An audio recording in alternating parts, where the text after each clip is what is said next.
Srimata Saranam Mama, Sri Aravinda Saranam Mama.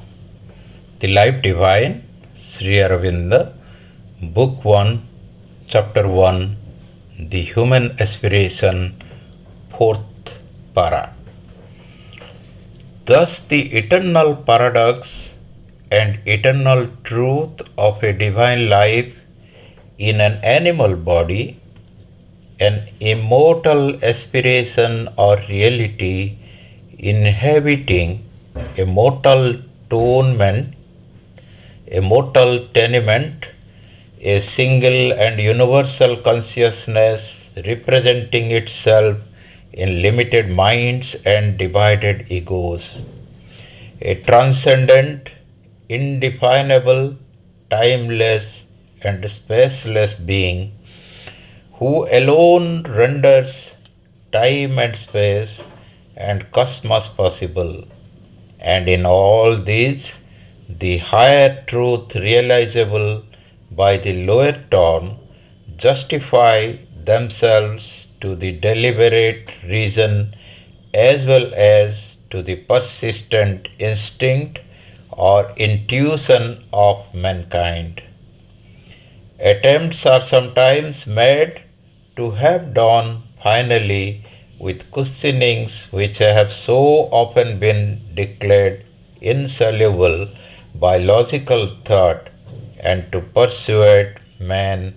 to limit their mental activities to the practical and immediate problems of their material existence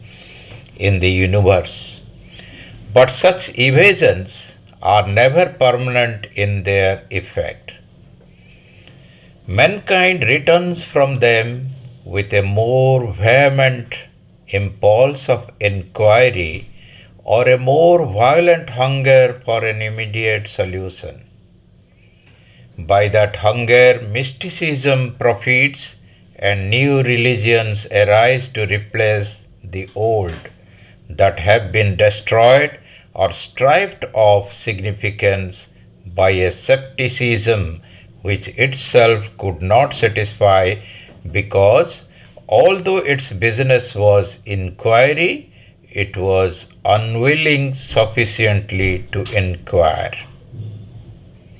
The attempt to deny or stifle a truth because it is yet obscure in its outward workings and too often represented by obscurantists, superstition, or a crude faith is often represented by obscurantist superstition, or a crude faith is itself a kind of obscurantism. The will to escape from a cosmic necessity because it is arduous, difficult to justify by immediate tangible results, slow in regulating its operations, must turn out eventually to have been no acceptance of the truth of nature, but a revolt against the secret, mightier will of the Great Mother. It is better and more rational to accept what she will not allow us as a race to reject and lift it from the sphere of blind instinct,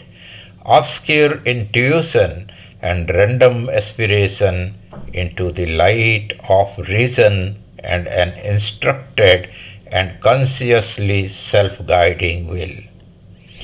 And if there is any higher light of illumined intuition or self-revealing truth which is now in man either obstructed and inoperative or works with intermittent glancings as if from behind a veil or with occasional displays as of the northern lights in our material skies, then there also we need not fear to aspire. For it is likely that Such is the next higher state of consciousness of which mind is only a form and veil, and through the splendors of that light may lie the path of our progressive self-enlargement into whatever highest state of humanity's ultimate resting place. End of chapter 1, The Human Aspiration. Divya जीवन चित्त भाई द्वारा अनुवाद प्रथम खंड प्रथम परिच्छेद मनुपुत्रर अभिप्सा चतुर्थ अनुच्छेद। एही दृष्टि विचार कले एक जैव शरीर रे दिव्य जीवन को संभव करिवार सेही शाश्वत विरोध और शाश्वत सत्य एक मरणशील आधार भितरे वास करुथिबा एक अमर अभिप्सा और अमर वास्तवता सीमाबद्ध मन और विभक्त अहंगुड़िक भितरे आपणार उपस्थिति घोषणा करुथिबा एक अखंड विश्वचेतना सकल काल देश और विश्व को सभाउथिबा एवं एही सबु आधार उपरे निम्नतर आशय द्वारा उच्चतर सत्य को उपलब्ध कराउथिबा एक लोकोत्तर अनिर्देश्य और देशाकालतीत परमार्थ सत् एसबु को आमे आउ अजौक्तिक बोली कदापि उड़ाई दे परिबा नहीं। मनुष्यर स्थिर विवेक बुद्धि सहजात संस्कार किंबा प्रतिबोध पाखरे यह संपूर्ण रूपे समीचीन बोली अवश्य परिदृष्ट हेब। केवल तर्क बुद्धि द्वारा जेउ सबु प्रश्न को समाधानर बहिर्भूत बोली घोषणा करा जाइछि सेही सबु प्रश्नर उत्थापन न करिबाकू एवं संसार भितरे आमे बंचुथिबा भौतिक जीवनर वास्तविक और तात्कालिक समस्या गुड़िकरे ही चित्तर समस्त शक्ति को नियोजित रखिबा लगी मनुष्य को प्रवर्ताइबा को अनेक समय रे चेष्टा करा जाइछि, किंतु एड़ी देई चली जिबार एही सब चेष्टार कदापि कौनसी स्थायी प्रभाव पड़ी नहीं। अनुसंधिश्चार एक अधिक बलवती आकांक्षा नहीं एवं समस्याटीर सत्वर समाधान लगी एक अधिक अशांत क्षुधा नहीं मनुष्य समाज बारंबार सेही सबु भुलाई रखिबार चक्रांत पाखरु बाहुड़ी आसीछि। सेही क्षुधा तत्वदृष्टिर साधना को अधिक बल जोगाई देइछि। अनुसंधिच्छा को आपणार कर्तव्य रूपे ग्रहण करिथिले हैं जेउ संशयवाद पर्याप्त अनुसंधान लगी अनिच्छा प्रकाश करिछि मनुष्यर जिज्ञासा मेंटाइबारे अक्षम सेही संशयवाद जेतेबेले प्रतिष्ठित पुरातन धर्म गुड़ी को नष्ट वा निरर्थक करि पकाइछि